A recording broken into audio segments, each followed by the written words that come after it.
Émile Zola, le docteur Pascal, chapitre 8. Alors, ce fut la possession heureuse, l'idylle heureuse. Clotilde était le renouveau qui arrivait à Pascal sur le tard, au déclin de l'âge. Elle lui apportait du soleil et des fleurs, plein sa robe d'amante. Et, cette jeunesse, elle la lui donnait après les 30 années de son dur travail, lorsqu'il était là déjà, et pâlissant, d'être descendu dans l'épouvante des plaies humaines. Il renaissait sous ses grands yeux clairs, au souffle pur de son haleine. C'était encore la foi en la vie, en la santé, en la force, à l'éternel recommencement. Ce premier matin, après la nuit des noces, Clotilde sortit la première de la chambre, seulement vers 10 heures. Au milieu de la salle de travail, tout de suite, elle aperçut Martine, plantée sur les jambes d'un air effaré. La veille, le docteur, en suivant la jeune fille, avait laissé sa porte ouverte, et la servante, entrée librement, venait de constater que le lit n'était pas même défait. Puis elle avait eu la surprise d'entendre un bruit de voix sortir de l'autre chambre. Sa stupeur était telle qu'elle en devenait plaisante. Et Clotilde, égayée, dans un rayonnement de bonheur, dans un élan d'allégresse extraordinaire, qui emportait tout, se jeta vers elle, lui cria « Martine, je ne pars pas. Maître et moi, nous nous sommes mariés. » Sous le coup, la vieille servante chancela. Un déchirement, une douleur affreuse blêmit sa pauvre face usée, d'un renoncement de nonne, dans la blancheur de sa coiffe. Elle ne prononça pas un mot, elle tourna sur les talons, descendit, alla s'abattre au fond de sa cuisine, les coudes sur sa table à hacher, où elle sanglota entre ses mains jointes. Clotilde, inquiète, désolée, l'avait suivie, et elle tâchait de comprendre et de la consoler. « Voyons, es-tu bête? Qu'est-ce qu'il te prend? Maître et moi, nous t'aimerons tout de même, nous te garderons toujours. Ce n'est pas parce que nous sommes mariés que tu seras malheureuse. Au contraire, la maison va être gaie maintenant, du matin au soir. » Mais Martine sanglotait plus fort, éperdument. « Réponds-moi, au moins.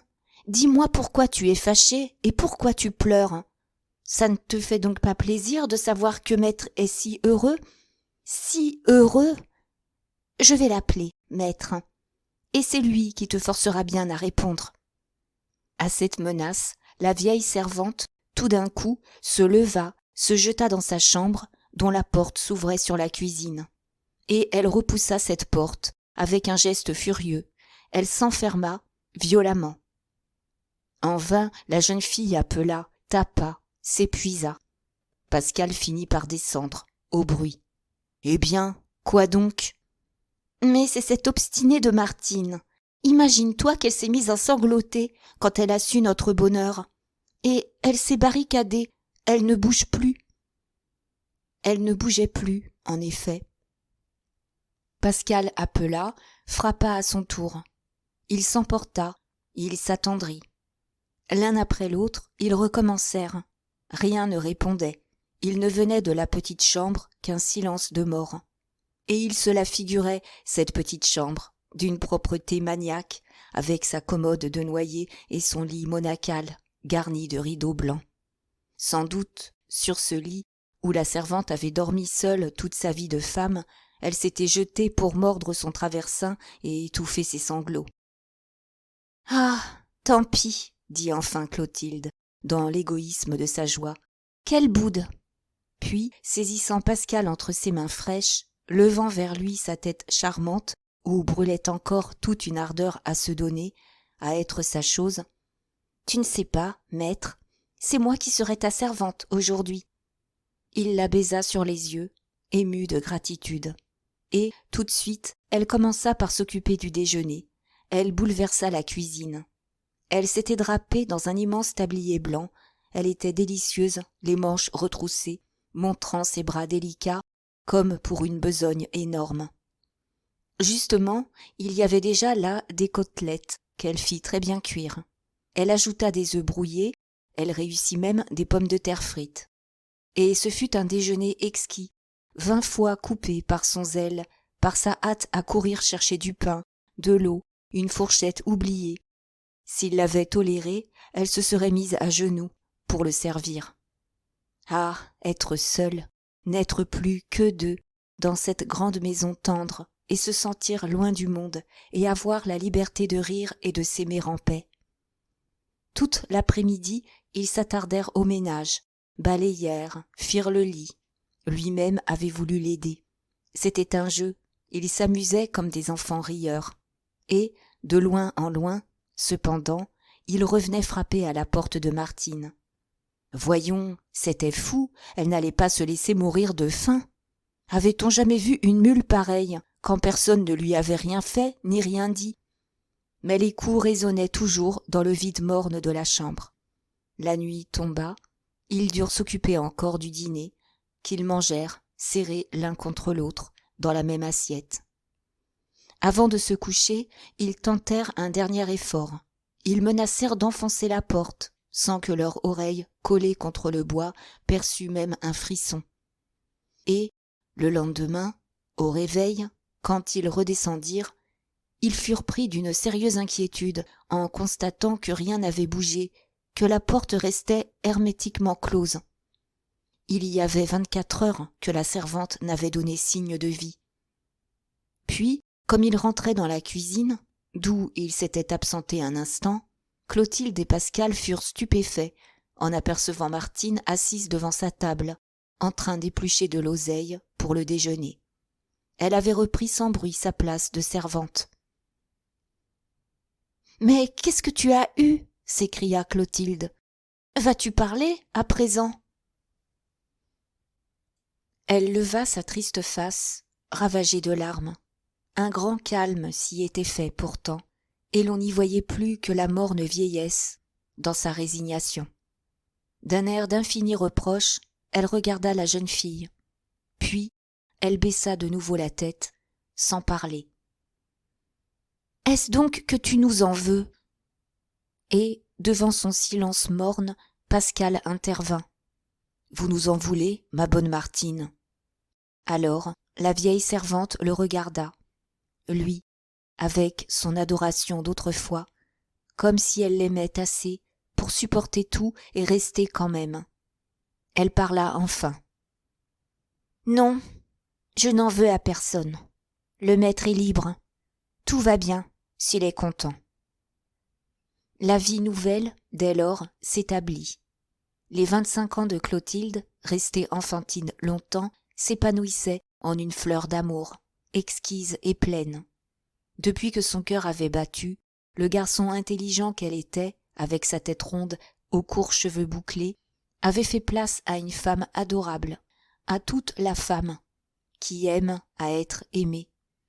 Son grand charme, malgré sa science, prise au hasard de ses lectures, était sa naïveté de vierge, comme si son attente ignorée de l'amour lui avait fait réserver le don de son être, son anéantissement dans l'homme qu'elle aimerait.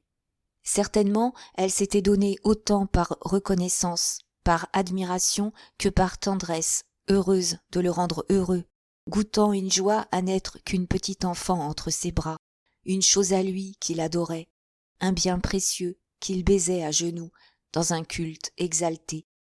De la dévote de jadis, elle avait encore l'abandon docile aux mains d'un maître âgé et tout-puissant, tirant de lui sa consolation et sa force, gardant, par-delà la sensation, le frisson sacré de la croyante qu'elle était restée.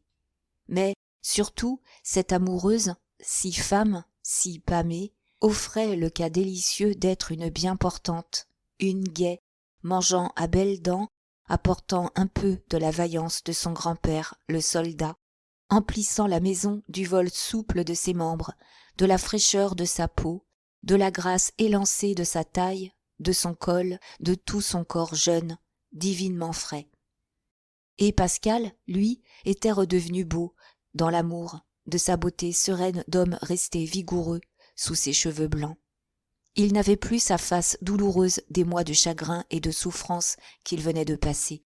Il reprenait sa bonne figure, ses grands yeux vifs, encore plein d'enfance, ses traits fins où riait la bonté, tandis que ses cheveux blancs, sa barbe blanche, poussaient plus drus, d'une abondance léonine, dont le flot de neige le rajeunissait.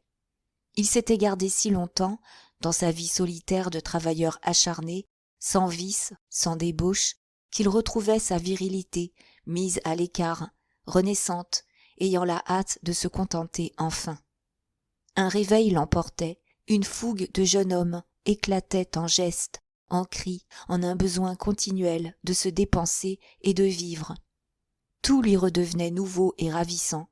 Le moindre coin du vaste horizon l'émerveillait, une simple fleur le jetait dans une extase de parfum.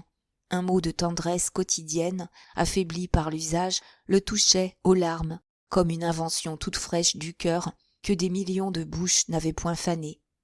Le « je t'aime » de Clotilde était une infinie caresse dont personne au monde ne connaissait le goût surhumain. Et, avec la santé, avec la beauté, la gaieté aussi lui était revenue, cette gaieté tranquille qu'il devait autrefois à son amour de la vie, et qu'aujourd'hui ensoleillait sa passion, toutes les raisons qu'il avait de trouver la vie meilleure encore. À eux deux, la jeunesse en fleurs, la force mûre, si saine, si gaie, si heureuse, ils firent un couple rayonnant. Pendant un grand mois, ils s'enfermèrent, ils ne sortirent pas une seule fois dans la Souleyade. La chambre même leur suffit d'abord. Cette chambre tendue d'une vieille et attendrissante indienne, au ton d'aurore, avec ses meubles empires, sa vaste et raide chaise longue, sa haute psyché monumentale. Ils ne pouvaient regarder sans joie la pendule, une borne de bronze doré contre laquelle l'amour souriant contemplait le temps endormi. N'était-ce point une allusion ? Ils en plaisantaient parfois. Toute une complicité affectueuse leur venait ainsi des moindres objets, de ces vieilleries si douces, où d'autres avaient aimé avant eux, où elle-même, à cette heure, remettait son printemps. Un soir, elle jura qu'elle avait vu, dans la psyché, une dame très jolie qui se déshabillait et qui n'était sûrement pas elle. Puis, reprise par son besoin de chimère, elle fit tout haut le rêve qu'elle apparaîtrait de la sorte, 100 ans plus tard, à une amoureuse de l'autre siècle, un soir de nuit heureuse. Lui, ravi, adorait cette chambre, où il la retrouvait toute, jusque dans l'air qu'il y respirait. Et il y vivait, il n'habitait plus sa propre chambre, noire, glacée, dont il se hâtait de sortir comme d'une cave, avec un frisson, les rares fois qu'il devait y entrer. Ensuite, la pièce où tous deux se plaisaient aussi était la vaste salle de travail, pleine de leurs habitudes et de leur passé d'affection. Ils y demeuraient les journées entières, n'y travaillant guère pourtant. La grande armoire de chêne sculpté dormait, porte close, ainsi que les bibliothèques. Sur les tables, les papiers et les livres s'entassaient, sans qu'on les dérangeât de place. Comme les jeunes époux, ils étaient à leur passion unique, hors de leurs occupations anciennes, hors de la vie. Les heures leur semblaient trop courtes à goûter le charme d'être l'un contre l'autre, souvent assis dans le même ancien et large fauteuil, heureux de la douceur du haut plafond, de ce domaine bien à eux, sans luxe et sans ordre, encombré d'objets familiers, égayés, du matin au soir, par la bonne chaleur renaissante des soleils d'avril. Lorsque, lui, pris de remords, parlait de travailler, elle lui liait les bras de ses bras souples, elle le gardait pour elle, en riant, ne voulant pas que trop de travail le lui rendît malade encore. Et, en bas, ils aimaient également la salle à manger, si gaie avec ses panneaux clairs, relevés de filets bleus, ses meubles de vieil acajou, ses grands pastels fleuris, sa suspension de cuivre, toujours reluisante. Ils y dévoraient à belles dents, ils ne s'en sauvaient, après chaque repas, que pour remonter dans leur chère solitude. Puis, quand la maison leur sembla trop petite, ils eurent le jardin, la Souleyade entière. Le printemps montait avec le soleil, avril à son déclin commençait à fleurir les roses. Et quelle joie, cette propriété, si bien close de murs, où rien du dehors ne les pouvait inquiéter. Ce furent de longs oublis sur la terrasse, en face de l'immense horizon, déroulant le cours ombragé de la Viorne et les coteaux de Sainte-Marthe, depuis les barres rocheuses de la Seille jusqu'au lointain poudreux de la vallée de Plassans. Il n'avait là d'autre ombre que celle des 2 cyprès centenaires, plantés aux 2 bouts, pareils à 2 énormes cierges verdâtres qu'on voyait de 3 lieues. Parfois, ils descendirent la pente pour le plaisir de remonter les gradins géants, escaladant les petits murs de pierre sèche qui soutenaient les terres, regardant si les olives chétives, si les amandes maigres poussaient. Plus souvent, ils firent des promenades délicieuses sous les fines aiguilles de la pinède, toutes trempées de soleil, exhalant un puissant parfum de résine, des tours sans cesse repris, le long du mur de clôture, derrière lequel on entendait seulement, de loin en loin, le gros bruit d'une charrette dans l'étroit chemin des fenouillères. Des stations enchantées sur l'air antique, d'où l'on voyait tout le ciel et où ils aimaient à s'étendre, avec le souvenir attendri de leurs larmes d'autrefois, lorsque leur amour, ignoré d'eux-mêmes, se querellait sous les étoiles. Mais la retraite préférée, celle où ils finissaient toujours par aller se perdre, ce fut le quinconce de platane, l'épais ombrage, alors d'un vert tendre, pareil à une dentelle. Dessous, les buis énormes, les anciennes bordures du jardin français, disparues, faisaient une sorte de labyrinthe, dont ils ne trouvaient jamais le bout. Et le filet d'eau de la fontaine, l'éternelle et pure vibration de cristal, leur paraissait chanter dans leur cœur. Ils restaient assis près du bassin moussu, ils laissaient tomber là le crépuscule, peu à peu noyé sous les ténèbres des arbres, les mains unies, les lèvres rejointes, tandis que l'eau, qu'on ne voyait plus, filait sans fin sa note de flûte. Jusqu'au milieu de mai, Pascal et Clotilde s'enfermèrent ainsi, sans même franchir le seuil de leur retraite. Un matin, comme elle s'attardait au lit, il disparut, rentra 1 heure plus tard, et, l'ayant retrouvé couché, dans son joli désordre, les bras nus, les épaules nues, il lui mit aux oreilles 2 brillants, qu'il venait de courir acheter, en se rappelant que l'anniversaire de sa naissance tombait ce jour-là. Elle adorait les bijoux, elle fut surprise et ravie, elle ne voulut plus se lever, tellement elle se trouvait belle, ainsi dévêtue, avec ses étoiles au bord des joues. À partir de ce moment, il ne se passa pas de semaine sans qu'il s'évadât de la sorte 1 ou 2 fois, le matin, pour rapporter quelques cadeaux. Les moindres prétextes lui étaient bons, une fête, un désir, une simple joie. Il profitait de ces jours de paresse, s'arrangeait de façon à être de retour avant qu'elle se levât, et il la parait lui-même au lit. Ce furent, successivement, des bagues, des bracelets, un collier, un diadème mince. Il sortait les autres bijoux, il se faisait un jeu de les lui mettre tous, au milieu de leurs rires. Elle était comme une idole, le dos contre l'oreiller, assise sur son séant, chargée d'or, avec un bandeau d'or dans ses cheveux, de l'or à ses bras nus, de l'or à sa gorge nue, toute nue et divine, ruisselante d'or et de pierreries. Sa coquetterie de femme en était délicieusement satisfaite.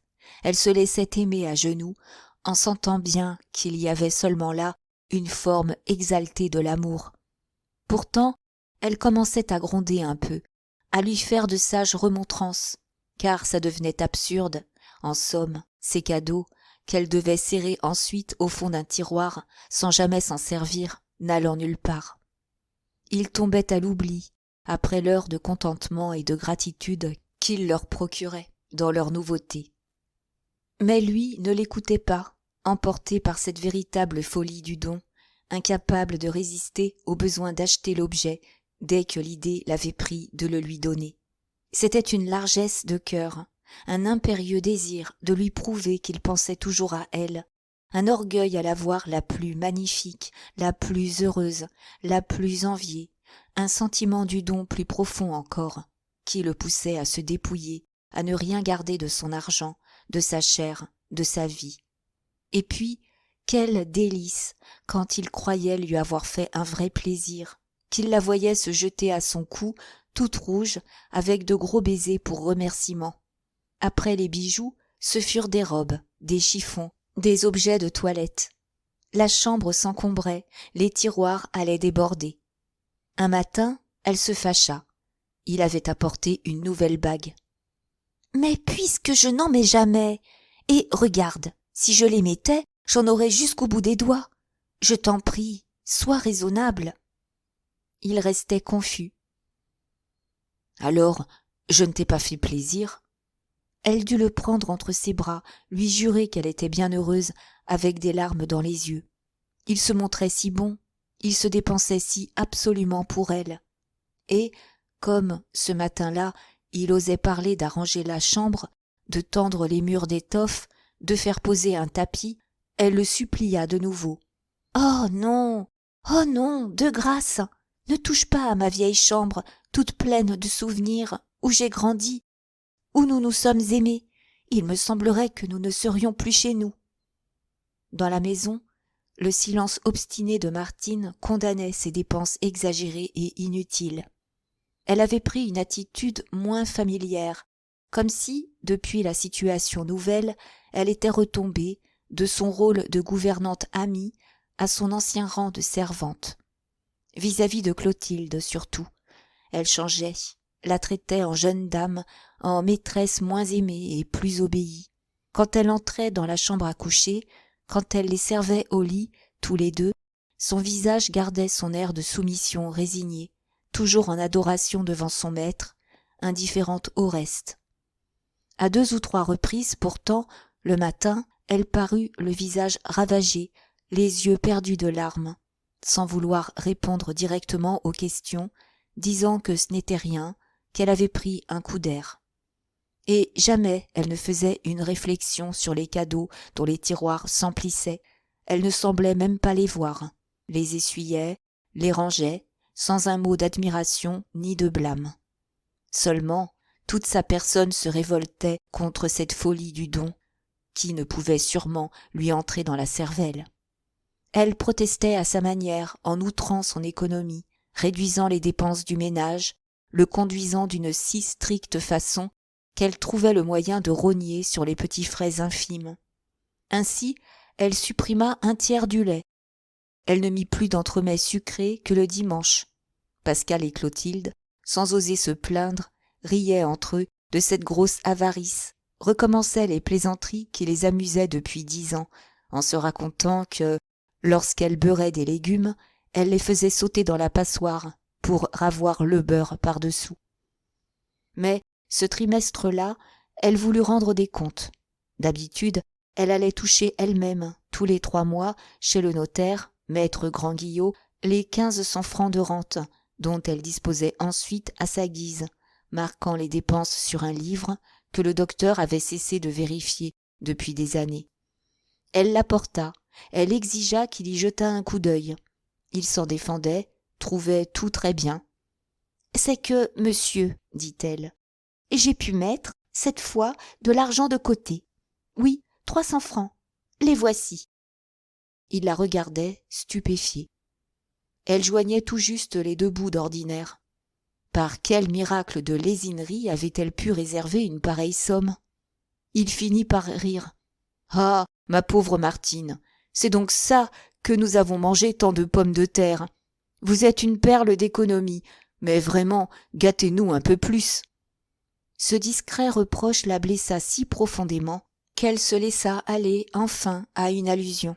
« Dame, monsieur, quand on jette tant d'argent par les fenêtres, d'un côté, on fait bien d'être prudent de l'autre. » Il comprit. Il ne se fâcha pas, amusé, au contraire, de la leçon. « Ah ah, ce sont mes comptes que vous épluchez.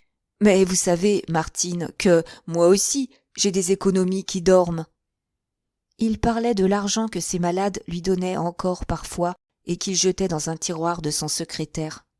Depuis plus de 16 ans, il y mettait ainsi, chaque année, près de 4000 francs, ce qui avait fini par faire un véritable petit trésor, de l'or et des billets pêle-mêle. S'il n'avait tiré de là, au jour le jour, sans compter des sommes assez grosses pour ses expériences et ses caprices. Tout l'argent des cadeaux sortait de ce tiroir. Il le rouvrait sans cesse, maintenant. D'ailleurs, il le croyait inépuisable. Il était si habitué à y prendre ce dont il avait besoin que la crainte ne lui venait pas d'en voir jamais le fond. « On peut bien jouir un peu de ses économies, » continua-t-il gaiement, « puisque c'est vous qui allez chez le notaire, Martine. Vous n'ignorez pas que j'ai mes rentes à part. » Elle dit alors, avec la voix blanche des avares, que hante le cauchemar d'un désastre toujours menaçant. « Et si vous ne les aviez plus ?»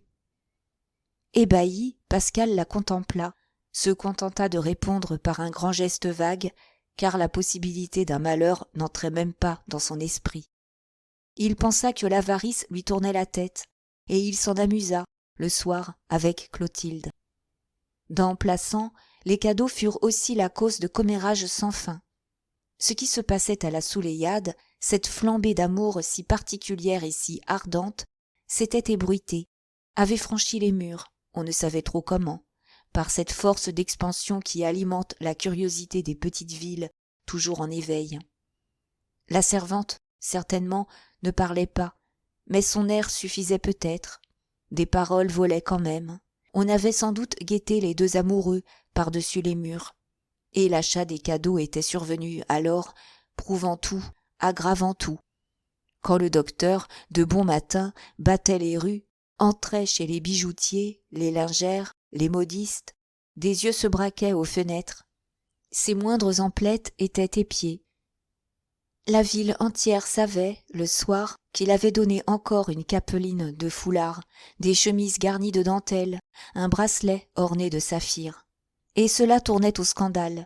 Cet oncle qui avait débauché sa nièce, qui faisait pour elle des folies de jeune homme, qui la parait comme une sainte vierge. Les histoires les plus extraordinaires commençaient à circuler. On se montrait la Souleymade du doigt, en passant. Mais ce fut surtout la vieille madame Rougon qui entra dans une indignation exaspérée. Elle avait cessé d'aller chez son fils en apprenant que le mariage de Clotilde avec le docteur Ramon était rompu. On se moquait d'elle, on ne se rendait à aucun de ses désirs. Puis, après un grand mois de rupture, pendant lequel elle n'avait rien compris aux airs apitoyés, aux condoléances discrètes, aux sourires vagues qui l'accueillaient partout, elle venait brusquement de tout savoir, un coup de massue en plein crâne. Et elle qui, lors de la maladie de Pascal, cette histoire de loup-garou, vivant dans l'orgueil et la peur, avait tempêté pour ne pas redevenir la fable de la ville. C'était pis, cette fois, le comble du scandale, une aventure gaillarde dont on faisait des gorges chaudes. De nouveau, la légende des Rougon était en péril. Son malheureux fils ne savait décidément qu'inventer pour détruire la gloire de la famille, si péniblement conquise. Aussi, dans l'émotion de sa colère, elle qui s'était faite la gardienne de cette gloire, résolue à épurer la légende par tous les moyens, mit-elle son chapeau et courut-elle à la Souleymade avec la vivacité juvénile de ses 80 ans. Il était 10 heures du matin. Pascal, que la rupture avec sa mère enchantait, n'était heureusement pas là, en course depuis 1 heure à la recherche d'une vieille boucle d'argent dont il avait eu l'idée pour une ceinture. Et Félicité tomba sur Clotilde, comme celle-ci achevait sa toilette, encore en camisole, les bras nus, les cheveux dénoués, d'une gaieté et d'une fraîcheur de rose. Le premier choc fut rude. La vieille dame vida son cœur, s'indigna, parla avec emportement de la religion et de la morale. Enfin, elle conclut. « Réponds, pourquoi avez-vous fait cette horrible chose qui est un défi à Dieu et aux hommes ?» Souriante, très respectueuse d'ailleurs, la jeune fille l'avait écoutée. « Mais parce que ça nous a plu, grand-mère. Ne sommes-nous pas libres? Nous n'avons de devoir envers personne. »« Pas de devoir? Et envers moi, donc? Et envers la famille? Voilà encore qu'on va nous traîner dans la boue, si tu crois que ça me fait plaisir. » Tout d'un coup, son emportement s'apaisa.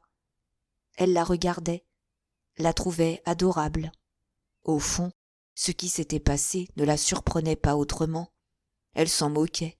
Elle avait le simple désir que cela se terminât d'une façon correcte, afin de faire taire les mauvaises langues. Et, conciliante, elle s'écria.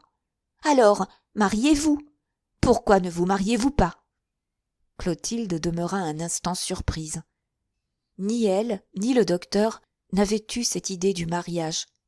Elle se remit à sourire. « Est-ce que nous en serons plus heureux, grand-mère ? » « Il ne s'agit pas de vous. Il s'agit encore une fois de moi, de tous les vôtres. Comment peux-tu, ma chère enfant, plaisanter avec ces choses sacrées ? Tu as donc perdu toute vergogne ?» Mais la jeune fille, sans se révolter, toujours très douce, eut un geste large, comme pour dire qu'elle ne pouvait avoir la honte de sa faute. Ah, mon Dieu, quand la vie charriait tant de corruption et tant de faiblesse, quel mal avait-il fait, sous le ciel éclatant, de se donner le grand bonheur d'être l'un à l'autre ? Du reste, elle n'y mettait aucune obstination raisonnée. « Sans doute, nous nous marierons, puisque tu le désires, grand-mère. Il fera ce que je voudrais, mais plus tard, rien ne presse. » Et elle gardait sa sérénité rieuse. Puisqu'il vivait hors du monde, pourquoi s'inquiéter du monde ? La vieille madame Rougon dut s'en aller, en se contentant de cette promesse vague. Dès ce moment, dans la ville, elle affecta d'avoir cessé tout rapport avec la Souleyade, ce lieu de perdition et de honte. Elle n'y remettait plus les pieds, elle portait noblement le deuil de cette affliction nouvelle. Mais elle ne désarmait pourtant pas, restée aux aguets, prête à profiter de la moindre circonstance pour rentrer dans la place, avec cette ténacité qui lui avait toujours valu la victoire. Ce fut alors que Pascal et Clotilde cessèrent de se cloîtrer. Il n'y eut pas, chez eux, de provocation. Ils ne voulurent pas répondre au vilain bruit en affichant leur bonheur. Cela se produisit comme une expansion naturelle de leur joie. Lentement, leur amour avait eu un besoin d'élargissement et d'espace, d'abord hors de la chambre, puis hors de la maison, maintenant hors du jardin, dans la ville, dans l'horizon vaste. Il emplissait tout, il leur donnait le monde. Le docteur reprit donc tranquillement ses visites, et il emmenait la jeune fille, et ils s'en allaient ensemble par les promenades, par les rues, elle à son bras, en robe claire, coiffée d'une gerbe de fleurs, lui boutonné dans sa redingote, avec son chapeau à large bord. Lui était tout blanc, elle était toute blonde. Il s'avançait, la tête haute, droit et souriant, au milieu d'un tel rayonnement de félicité qu'il semblait marcher dans une gloire. D'abord, l'émotion fut énorme. Les boutiquiers se mettaient sur leurs portes, des femmes se penchaient aux fenêtres, des passants s'arrêtaient pour les suivre des yeux. On chuchotait, on riait, on se les montrait du doigt. Il semblait à craindre que cette poussée de curiosité hostile ne finît par gagner les gamins et ne leur fît jeter des pierres. Mais ils étaient si beaux, lui superbe et triomphal, elle si jeune, si soumise et si fière, qu'une invincible indulgence vint peu à peu à tout le monde. On ne pouvait se défendre de les envier et de les aimer dans une contagion enchantée de tendresse. Il dégageait un charme qui retournait les cœurs. La ville neuve, avec sa population bourgeoise de fonctionnaires et d'enrichis, fut la dernière conquise. Le quartier Saint-Marc, malgré son rigorisme, se montra tout de suite accueillant, d'une tolérance discrète, lorsqu'il suivait les trottoirs déserts, semés d'herbes, le long des vieux hôtels silencieux et clos, d'où s'exhalait le parfum évaporé des amours d'autrefois. Et ce fut surtout le vieux quartier qui, bientôt, leur fit fête, ce quartier dont le petit peuple, touché dans son instinct, sentit la grâce de légende, le mythe profond du couple, la belle jeune fille soutenant le maître royal et reverdissant. On y adorait le docteur pour sa bonté, sa compagne fut vite populaire, saluée par des gestes d'admiration et de louange, dès qu'elle paraissait. Eux, cependant, s'ils avaient semblé ignorer l'hostilité première, devinaient bien maintenant le pardon et l'amitié attendrie dont ils étaient entourés. Et cela les rendait plus beaux, leur bonheur riait à la ville entière. Une après-midi, Comme Pascal et Clotilde tournaient l'angle de la rue de la Banne, ils aperçurent, sur l'autre trottoir, le docteur Ramon. La veille, justement, ils avaient appris qu'il se décidait à épouser mademoiselle l'évêque, la fille de l'avoué. C'était à coup sûr le parti le plus raisonnable, car l'intérêt de sa situation ne lui permettait pas d'attendre davantage, et la jeune fille, fort jolie et fort riche, l'aimait. Lui-même l'aimerait certainement. Aussi, Clotilde fut-elle très heureuse de lui sourire, pour le féliciter, en cordial ami. D'un geste affectueux, Pascal l'avait salué. Un instant, Ramon, un peu remué par la rencontre, demeura perplexe. Il avait eu un premier mouvement sur le point de traverser la rue. Puis, une délicatesse dut lui venir, la pensée qu'il serait brutal d'interrompre leur rêve, d'entrer dans cette solitude à deux qu'ils gardaient même parmi les coudoiements des trottoirs. Et il se contenta d'un amical salut, d'un sourire où il pardonnait leur bonheur. Cela fut, pour tous les trois, très doux.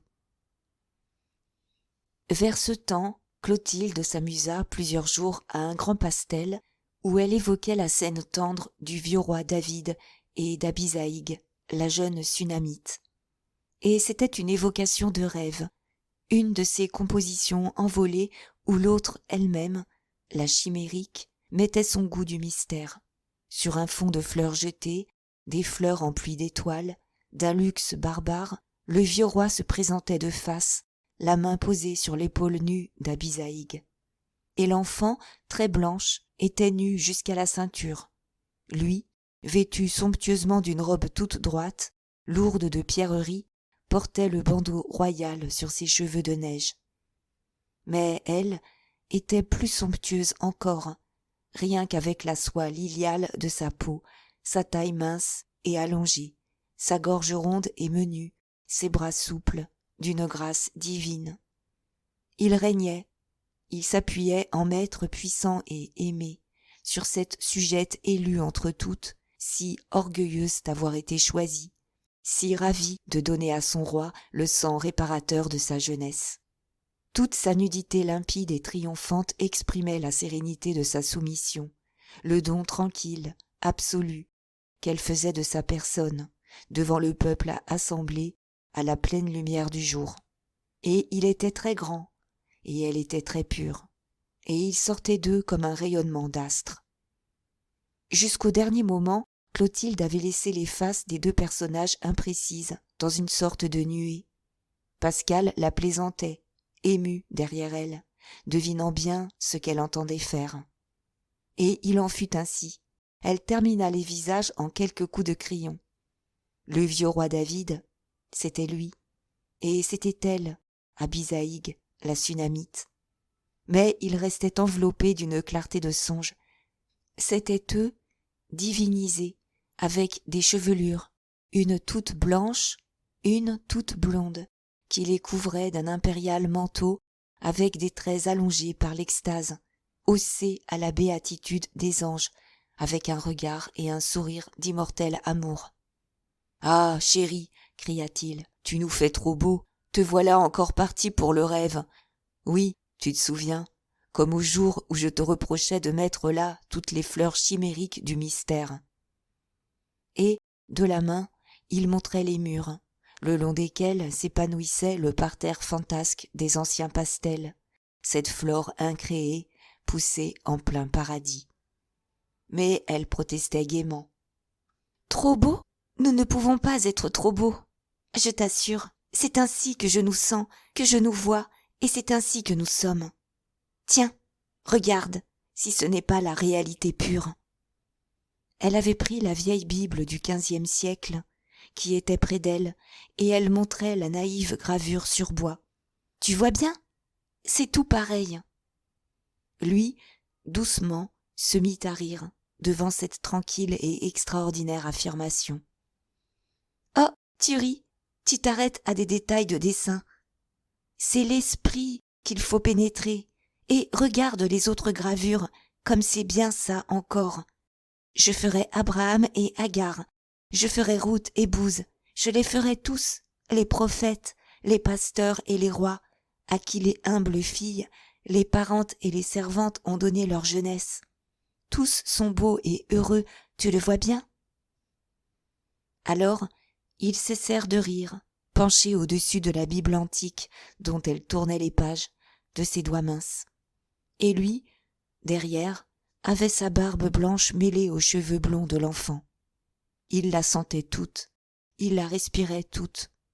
Il avait posé ses lèvres sur sa nuque délicate, et il baisait sa jeunesse en fleurs, tandis que les naïves gravures sur bois continuaient à défiler, ce monde biblique qui s'évoquait des pages jaunies, cette poussée libre d'une race forte et vivace, dont l'œuvre devait conquérir le monde. Ces hommes à la virilité jamais éteinte, ces femmes toujours fécondes, cette continuité entêtée et pullulante de la race, au travers des crimes, des incestes, des amours hors d'âge et hors de raison. Et il était envahi d'une émotion, d'une gratitude sans bornes, car son rêve à lui se réalisait. Sa pèlerine d'amour, son Abisaïg, venait d'entrer dans sa vie finissante, qu'elle reverdissait et qu'elle embaumait. Puis, très bas, à l'oreille, il lui demanda, sans cesser de la voir tout à lui, dans une haleine. « Oh, ta jeunesse, dont j'ai faim et qui me nourrit. Mais, toi si jeune, n'en as-tu donc pas faim de jeunesse, pour m'avoir pris, moi, si vieux comme le monde ?» Elle eut un sursaut d'étonnement, et elle tourna la tête, le regarda. « Toi, vieux ? Et non, tu es jeune, plus jeune que moi. » Et elle riait, avec des dents si claires qu'il ne put s'empêcher de rire, lui aussi. Mais il insistait, un peu tremblant. « Tu ne me réponds pas ? Cette fin de jeunesse, ne l'as-tu donc pas, toi si jeune ?» Ce fut elle qui allongea les lèvres, qui le baisa en disant à son tour, très bas, « Je n'ai qu'une faim et qu'une soif. Être aimé en dehors de tout, par-dessus tout, comme tu m'aimes. » Le jour où Martine aperçut le pastel, cloué au mur, elle le contempla un instant en silence. Puis elle fit un signe de croix, sans qu'on pût savoir si elle avait vu Dieu ou le diable passer. Quelques jours avant Pâques, elle avait demandé à Clotilde de l'accompagner à l'église, et celle-ci ayant dit non, elle sortit un instant de la déférence muette où elle se tenait maintenant. De toutes les choses nouvelles qui l'étonnaient dans la maison, celle dont elle restait bouleversée était la brusque irréligion de sa jeune maîtresse. Aussi se permit-elle de reprendre son ancien ton de remontrance, de la gronder comme lorsqu'elle était petite et qu'elle ne voulait pas faire sa prière. N'avait-elle donc plus la crainte du Seigneur? Ne tremblait-elle plus à l'idée d'aller en enfer bouillir éternellement? Clotilde ne put réprimer un sourire. « Oh, l'enfer, tu sais qu'il ne m'a jamais beaucoup inquiétée, mais tu te trompes en croyant que je n'ai plus de religion. Si j'ai cessé de fréquenter l'église, c'est que je fais mes dévotions autre part. Voilà tout. » Martine, béante, la regarda sans comprendre. C'était fini, mademoiselle était bien perdue, et jamais elle ne lui redemanda de l'accompagner à Saint-Saturnin.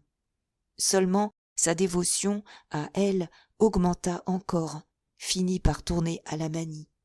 On ne la rencontrait plus en dehors de ses heures de service, promenant l'éternel bas qu'elle tricotait, même en marchant. Dès qu'elle avait une minute libre, elle courait à l'église. Elle y restait abîmée, dans des oraisons sans fin. Un jour que la vieille madame Rougon, toujours aux aguets, l'avait trouvée derrière un pilier, 1 heure après l'y avoir déjà vue, elle s'était mise à rougir, en s'excusant, ainsi qu'une servante surprise à ne rien faire. « Je priais pour monsieur. » Cependant, Pascal et Clotilde élargissaient encore leur domaine, allongeaient chaque jour leurs promenades, les poussaient à présent en dehors de la ville, dans la campagne vaste. Et, une après-midi qu'ils se rendaient à la Séguirane, ils éprouvèrent une émotion en longeant les terres défrichées et mornes, où s'étendaient autrefois les jardins enchantés du Paradou. La vision d'Albine s'était dressée, Pascal l'avait revue fleurir comme un printemps. Jamais autrefois, lui qui se croyait déjà très vieux et qui entrait là pour sourire à cette petite fille, il n'aurait cru qu'elle serait morte depuis des années, lorsque la vie lui ferait le cadeau d'un printemps pareil, embaumant son déclin. Clotilde, ayant senti la vision passer entre eux, haussait vers lui son visage en un besoin renaissant de tendresse. Elle était, Albine, l'éternelle amoureuse. Il la baisa sur les lèvres, et, sans qu'ils eussent échangé une parole, un grand frisson traversa les terres plates, ensemencées de blé et d'avoine, où le Paradou avait roulé sa houle de prodigieuse verdure. Maintenant, par la plaine desséchée et nue, Pascal et Clotilde marchaient dans la poussière craquante des routes. Ils aimaient cette nature ardente, ces champs plantés d'amandiers grêles et d'oliviers nains, ces horizons de coteaux pelés où blanchissaient les taches pâles des bastides, qu'accentuaient les barres noires des cyprès centenaires. C'étaient comme des paysages anciens, de ces paysages classiques, tels qu'on en voit dans les tableaux des vieilles écoles, aux colorations dures, aux lignes balancées et majestueuses. Tous les grands soleils amassés, qui semblaient avoir cuit cette campagne, leur coulaient dans les veines. Et ils en étaient plus vivants et plus beaux, sous le ciel toujours bleu, d'où tombait la claire flamme d'une perpétuelle passion. Elle, abritée un peu par son ombrelle, s'épanouissait, heureuse de ce bain de lumière, ainsi qu'une plante de plein midi. Tandis que lui, refleurissant, sentait la sève brûlante du sol lui remonter dans les membres, en un flot de virile joie. Cette promenade à la Séguirane était une idée du docteur, qui avait appris, par la tante Dieudonnée, le prochain mariage de Sophie avec un garçon meunier des environs. Et il voulait voir si l'on se portait bien, si l'on était heureux, dans ce coin-là. Tout de suite, une délicieuse fraîcheur les reposa, lorsqu'ils entrèrent sous la haute avenue de chênes verts. Aux deux bords, les sources, les mers de ces grands ombrages, coulaient sans fin. Puis, lorsqu'ils arrivèrent à la maison des Mégers, ils tombèrent justement sur les amoureux, Sophie et son meunier, qui s'embrassaient à pleine bouche, près du puits, car la tante venait de partir pour le lavoir, là-bas, derrière les saules de la Viorne. Très confus, le couple restait rougissant, mais le docteur et sa compagne riaient d'un bon rire, et les amoureux rassurés contèrent que le mariage était pour la Saint-Jean, que c'était bien loin, que ça finirait par arriver tout de même. Certainement, Sophie avait encore grandi en santé et en beauté, sauvée du mal héréditaire, poussée solidement comme un de ces arbres, les pieds dans l'herbe humide des sources, la tête nue au grand soleil.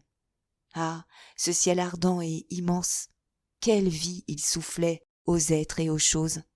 Elle ne gardait qu'une douleur, des larmes parurent au bord de ses paupières, lorsqu'elle parla de son frère Valentin, qui ne passerait peut-être pas la semaine. Elle avait eu des nouvelles la veille, il était perdu. Et le docteur dut mentir un peu pour la consoler, car lui-même attendait l'inévitable dénouement d'une heure à l'autre.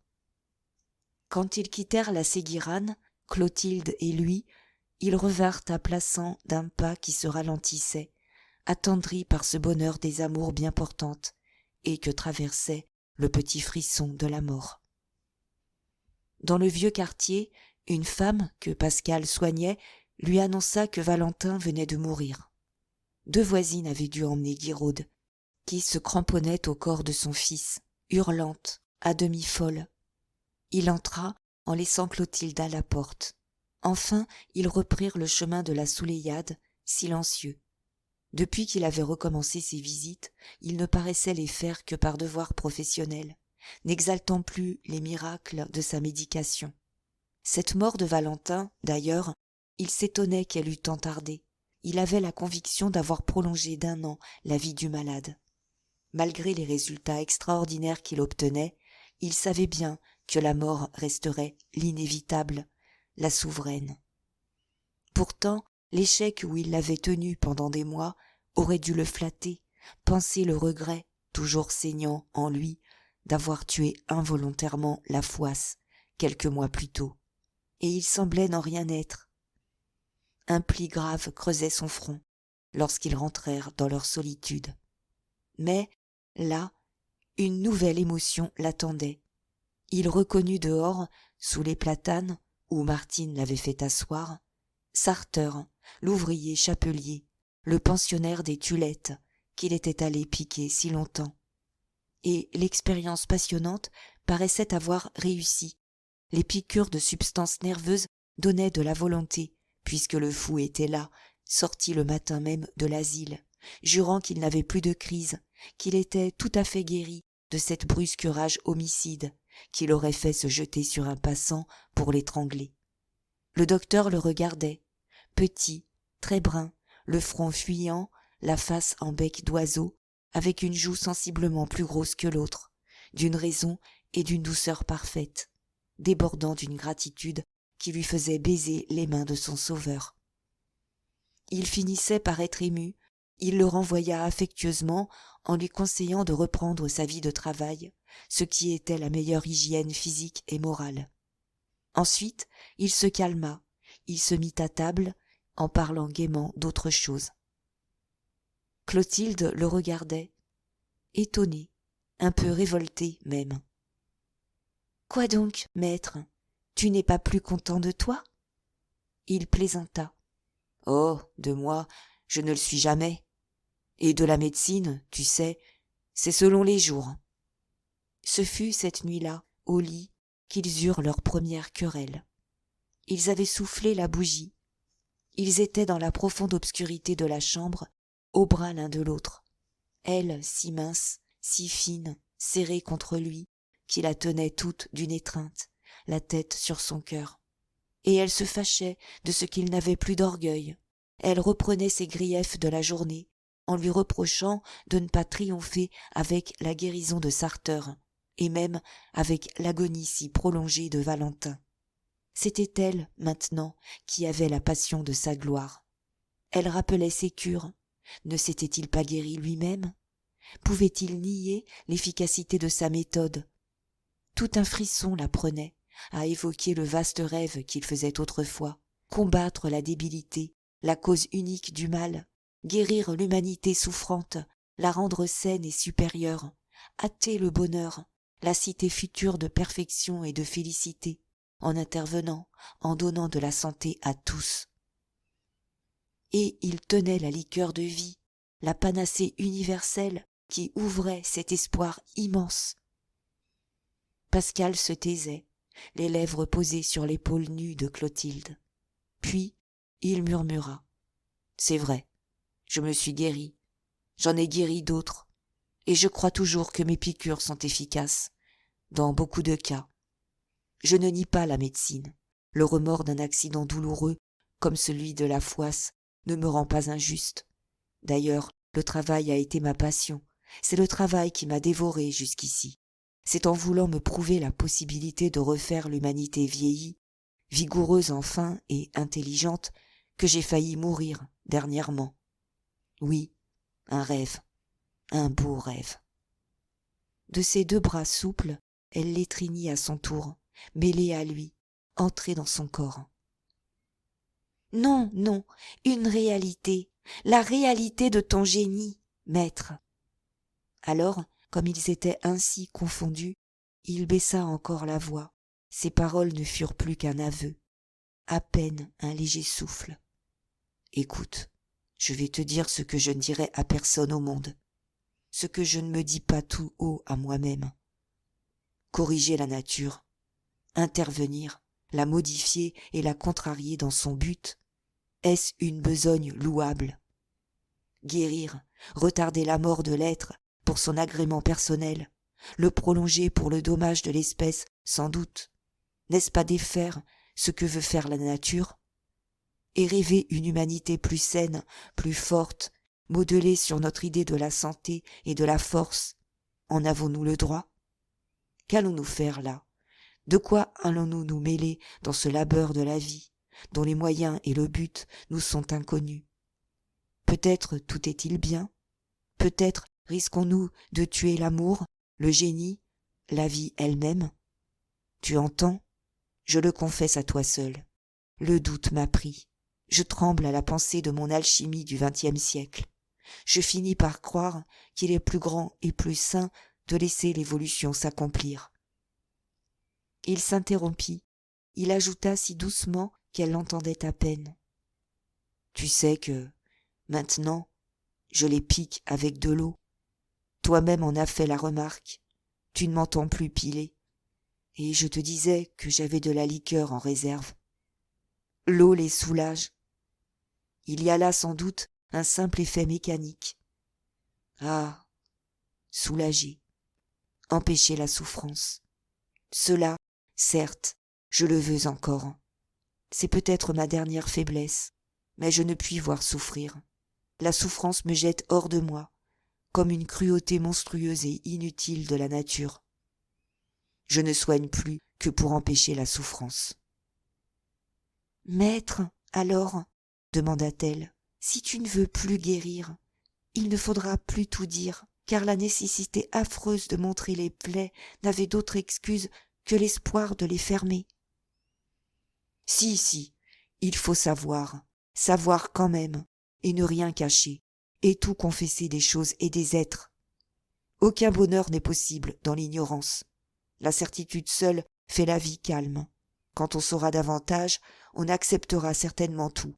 Ne comprends-tu pas que vouloir tout guérir, tout régénérer, c'est une ambition fausse de notre égoïsme, une révolte contre la vie, que nous déclarons mauvaise parce que nous la jugeons au point de vue de notre intérêt? Je sens bien que ma sérénité est plus grande, que j'ai élargi, haussé mon cerveau depuis que je suis respectueux de l'évolution. C'est ma passion de la vie qui triomphe, jusqu'à ne pas la chicaner sur son but, jusqu'à me confier totalement, à me perdre en elle, sans vouloir la refaire, selon ma conception du bien et du mal.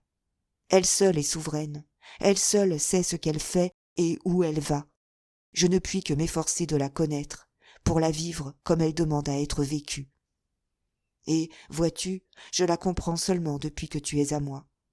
Tant que je ne t'avais pas, je cherchais la vérité ailleurs, je me débattais dans l'idée fixe de sauver le monde.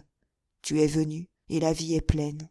Le monde se sauve à chaque heure par l'amour, par le travail immense et incessant de tout ce qui vit et se reproduit à travers l'espace. La vie impeccable, la vie toute puissante, la vie immortelle. Ce n'était plus, sur sa bouche, qu'un frémissement d'acte de foi, un soupir d'abandon aux forces supérieures. Elle-même ne raisonnait plus, se donnait aussi. « Maître, je ne veux rien en dehors de ta volonté. Prends-moi et fais-moi tienne, que je disparaisse et que je renaisse, mêlée à toi. » Ils s'appartinrent. Puis, il y eut des chuchotements encore, une vie d'idylle projetée, une existence de calme et de vigueur à la campagne. C'était à cette simple prescription d'un milieu réconfortant qu'aboutissait l'expérience du médecin. Il maudissait les villes. On ne pouvait se bien porter et être heureux que par les plaines vastes, sous le grand soleil, à la condition de renoncer à l'argent, à l'ambition, même aux excès orgueilleux des travaux intellectuels. Ne rien faire que de vivre et d'aimer, de piocher sa terre et d'avoir de beaux enfants. « Ah, reprit-il doucement, l'enfant de nous qui viendrait un jour. » Et il n'acheva pas, dans l'émotion dont l'idée de cette paternité tardive le bouleversait. Il évitait d'en parler, il détournait la tête, les yeux humides, lorsque, pendant leur promenade, quelques fillettes ou quelques gamins leur souriaient. Elle, simplement, avec une certitude tranquille, dit alors « Mais il viendra !» C'était pour elle la conséquence naturelle et indispensable de l'acte. Au bout de chacun de ces baisers se trouvait la pensée de l'enfant, car tout amour qui n'avait pas l'enfant pour but lui semblait inutile et vilain. Même, il y avait là une des causes qui la désintéressaient des romans. Elle n'était pas, comme sa mère, une grande liseuse. l'envolée de son imagination lui suffisait, et tout de suite elle s'ennuyait aux histoires inventées. Mais surtout, son continuel étonnement, sa continuelle indignation était de voir que, dans les romans d'amour, on ne se préoccupait jamais de l'enfant. Il n'y était pas même prévu, et quand, par hasard, il tombait au milieu des aventures du cœur, c'était une catastrophe, une stupeur et un embarras considérables. Jamais les amants, lorsqu'ils s'abandonnaient aux bras l'un de l'autre, ne semblaient se douter qu'ils faisaient œuvre de vie et qu'un enfant allait naître. Cependant, ses études d'histoire naturelle lui avaient montré que le fruit était le souci unique de la nature. Lui seul importait. Lui seul devenait le but. Toutes les précautions se trouvaient prises pour que la semence ne fût point perdue et que la mère enfantât. Et l'homme, au contraire, en civilisant, en épurant l'amour, en avait écarté jusqu'à la pensée du fruit. Le sexe des héros, dans les romans distingués, n'était plus qu'une machine à passion. Ils s'adoraient, se prenaient, se lâchaient, enduraient 1000 morts, s'embrassaient, s'assassinaient, déchaînaient une tempête de maux sociaux, le tout pour le plaisir, en dehors des lois naturelles, sans même paraître se souvenir qu'en faisant l'amour, on faisait des enfants. C'était malpropre et imbécile. Elle s'égaya, elle répéta dans son cou, avec une jolie audace d'amoureuse un peu confuse. « Il viendra, puisque nous faisons tout ce qu'il faut pour ça. Pourquoi ne veux-tu pas qu'il vienne ?» Il ne répondit pas tout de suite. Elle le sentait, entre ses bras, pris de froid, envahi par le regret et le doute. Puis il murmura tristement. « Non, non, il est trop tard. Songe donc, chérie, à mon âge. »« Mais tu es jeune !» s'écria-t-elle de nouveau, avec un emportement de passion, en le réchauffant, en le couvrant de baisers. Ensuite, cela les fit rire, et ils s'endormirent dans cet embrassement, lui sur le dos, la serrant de son bras gauche, elle le tenant à pleine étreinte, de tous ses membres allongés et souples, la tête posée sur sa poitrine, ses cheveux blonds répandus, mêlés à sa barbe blanche. La Sunamite sommeillait, la joue sur le cœur de son roi. Et, au milieu du silence, dans la grande chambre toute noire, si tendre à leurs amours, il n'y eut plus que la douceur de leur respiration.